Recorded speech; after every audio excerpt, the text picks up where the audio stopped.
लोकसभा 2024 के साथ 5 राज्यों के विधानसभा चुनाव पर मायावती का फोकस, दिल्ली में डाला डेरा, तय करेंगी रणनीति। नगरीय निकाय चुनाव के पहले लखनऊ आई बसपा प्रमुख मायावती 3 माह बाद बुधवार को दिल्ली चली गयीं।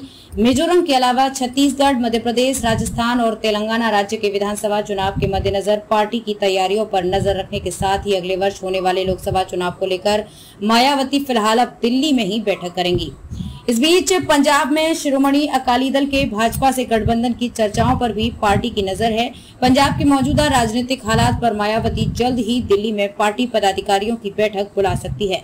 भतीजे आकाश आनंद की शादी के बाद मायावती अप्रैल-मई में निकाय चुनाव के मद्देनजर लखनऊ आई थी। राजधानी में 3 माह के दौरान बसपा प्रमुख ने प्रति माह पदाधिकारियों के साथ बड़ी बैठकें की। पिछले वर्ष विधानसभा चुनाव और फिर निकाय चुनाव में भी पार्टी के खराब प्रदर्शन पर मायावती ने बूथ स्तर से ऊपर तक संगठन को नए सिरे से खड़ा करने के निर्देश पदाधिकारियों को दिए। पार्टी सूत्रों के अनुसार मायावती ने संगठन का कार्य इसी माह पूरा कर 1 अगस्त से प्रदेश भर में कैडर कैंप करने का जिम्मा पदाधिकारियों को सौंपा है। पार्टी पदाधिकारियों का कहना है कि चूंकि अगले वर्ष लोकसभा चुनाव से पहले इस वर्ष 5 राज्यों के विधानसभा चुनाव होने हैं, इसलिए बहन जी इधर दिल्ली में ही ज्यादा समय देंगी। बसपा प्रमुख का मानना है कि मौजूदा हालात में राजस्थान, छत्तीसगढ़, मध्य प्रदेश के साथ ही तेलंगाना विधानसभा चुनाव में उसके हाथ कुछ सीटें लग सकती हैं।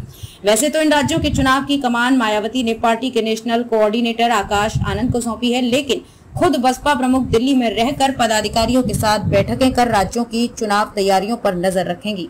आकाश जल्द ही चुनावी राज्यों में निकलेंगे। सूत्र बताते हैं कि राज्यों के अलावा मायावती दिल्ली में रहकर लोकसभा चुनाव में बेहतर सफलता के रास्ते भी तलाशेंगी। वैसे तो बसपा प्रमुख बार बार कहती रही हैं वो अकेले चुनाव लड़ेंगी, लेकिन पार्टी सूत्र बताते हैं कि गठबंधन की संभावनाएं अभी खत्म नहीं हैं। अभी कुछ और कहना जल्दबाजी होगी, लेकिन राज्यों के विधानसभा चुनाव के बाद काफी हद तक तस्वीर साफ हो जाएगी। उल्लेखनीय है कि वर्ष 2014 में अकेले चुनाव लड़ने पर बसपा जहां शून्य पर सिमट गई थी, वहीं पिछले लोकसभा चुनाव में सपा से गठबंधन होने पर पार्टी को 10 सीटों पर सफलता मिली थी।